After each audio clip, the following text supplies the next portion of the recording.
जय जगन्नाथ भक्त बंधु। असहाय गरम असंभाल ताती आज्ञा बाहर एठी मनीष सिझुची एवं श्रीमंदिर भितर मणिमा को मध्य गरम हेउची। अब यही गरम रो रक्षा पाया पई अक्षय तृतीया ठारू 21 दिन जाए मणिमा बाहर चंदन विजय होइतांती, चंदन चकड़ा को जाइतांती एवं चंदन खेलितांती। संगते अछंती पंचसागर राधिका दूतिका मुरलीधर।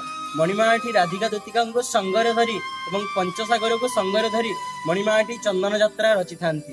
वैशाख मास शुक्ल पक्ष अक्षय तृतीया पूर्व दिन घटवारी सेवक चंदन जगेब, घटवारी सेवक रूपा पिंगण रे चंदन जगेब एवं पूजा पंडा को अधिवास करिवे एवं अधिवास गृह रे रखिवे।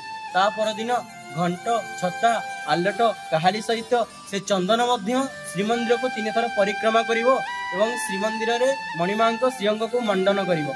तत्परे पालिया सिंगारी सेवक रूपा बेंट आलट रे मणिमा को आलट प्रदान करुथिबो। तापरे तड़कनाक त्रिकोणी नड़ीविड़ियापन बढ़ई दउथिबो एवं सेठारे मणिमा मणिमा डाक पड़िथिबो।